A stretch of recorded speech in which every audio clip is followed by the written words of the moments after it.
ওদিকে আল্লাহ সানবোর্ড লাগায় বলবেন লিমানিল মুলকুল ইয়াউম লিল্লাহিল ওয়াহিদিল কাহ্হার। আল্লাহর কুদরতের আওয়াজে হাসরের ময়দানটা থরথর করে কেঁপে উঠবে, মানুষগুলো পাগলের মতো হয়ে যাবে। আল্লাহ বলবে সূর্য তুই কই, একটু নিচের দিকে নেমে আয়, নিচে নেমে এসে তোর যত তাপ আছে জমিনের মধ্যে ছেড়ে দে। সূর্যের গরম এত প্রচন্ড, মাটির জমিনটা পুড়িয়া তামা হয়ে যাবে, মানুষের মাথার মগজগুলো ফুটে বাতের বারের মতো ফুটতে থাকবে, পেটের গলিত নারী বুড়ি পায়খানার রাস্তা দিয়ে পড়ে যাবে। অপরদিকে জাহান্নামের আওয়াজ। আল্লাহর নবী কান্না করে বলেন আয়েশা, ওই হাসরের ময়দানটা এত ভয়ঙ্কর, জাহান্নামের আওয়াজে হাসরের ময়দানটা কাঁপা শুরু হয়ে যাবে। আল্লাহ বলবে একটু অপেক্ষা কর। ও আয়েশা, কেমন ভয়ঙ্কর হালাত হওয়ার কারণে যে সমস্ত নবীদের কোনো গুনাহ নাই, ওই নবীরা নাফসি নাফসি বলে চিৎকার দিয়ে কাঁদবেন, উম্মতের কথা ভুলে যাবেন। নবীরা পর্যন্ত নাফসি নাফসি বলে কাঁদবেন, উম্মতের খবর থাকবে না।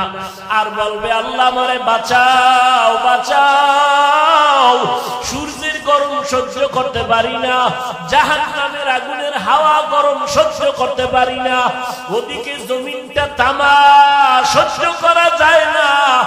আল্লাহ তাআলা বলবেন ওয়ামতাজুল ইয়াউমা আইয়ুহাল মুজরিমুন, ও গুনাহগারেরা তোমরা নেককারদের থেকে আলাদা হয়ে যাও। ও আয়েশা, নবীরা পর্যন্ত কি পরিমাণ ভয়ঙ্কর অবস্থা হলে নবীদের গুনাহ নাই, তারপরও তারা নাফসি নাফসি বলে কাঁদবে। ওই সময়ের আয়েশা কোন নবী উম্মতের খবরও নিবে না, খেয়ালও থাকবে না।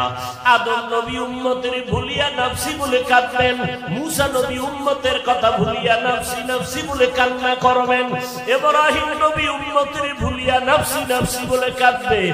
একমাত্র আমি মায়ার নবী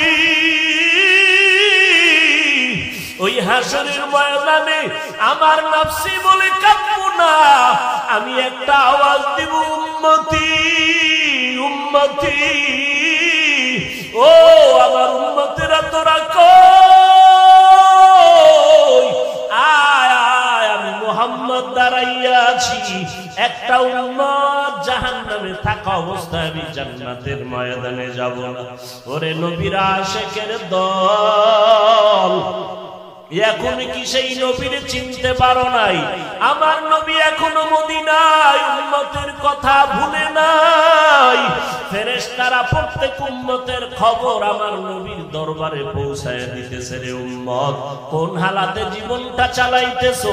এরে যুবক, এখনো কি পারবা না নবীর তরিকার মালাটা গলায় লাগাইয়া ইবাদতের লাইনে চলবা? লেখাপড়া করো, চাকরি করো, ব্যবসা করো, বাধা নাই। ও বান্দা, নবীর তরিকা মতে নামাজ পড়ো, মা বাবার খেদমত করো, উলামায়ে কেরামের কথা শুনিয়ে আমল করো। ওরে আল্লাহর বান্দা, তওবা করো পেছনের গুনাহ থেকে, আর মনে মনে আমার আল্লাহকে ডেকে ডেকে বলো, হে মালিক, এই ময়দানে আমার মতো গুনাহগার কেউ নাই, আর গুনাহ করব না রে আল্লাহ।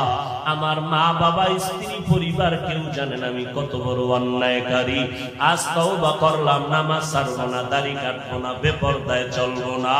এখন থেকে তওবা করে নাও।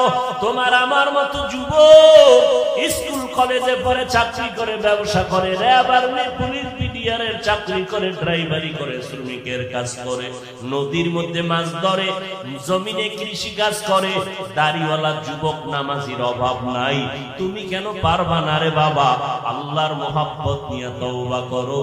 আর কখনো দেশ ও জাতির বিরুদ্ধে ষড়যন্ত্র করব না, উলামায়ে কেরামের বিরুদ্ধে যাব না, মা বাবারে কষ্ট দিব না, নবীর সুন্নতের বাহিরে যাব না, নামাজ ছাড়ব না, দাড়ি কাটবো না। তওবা করার মতো মতো যদি অন্তর তৈরি হয়, মুনাফিকি যদি না থাকে,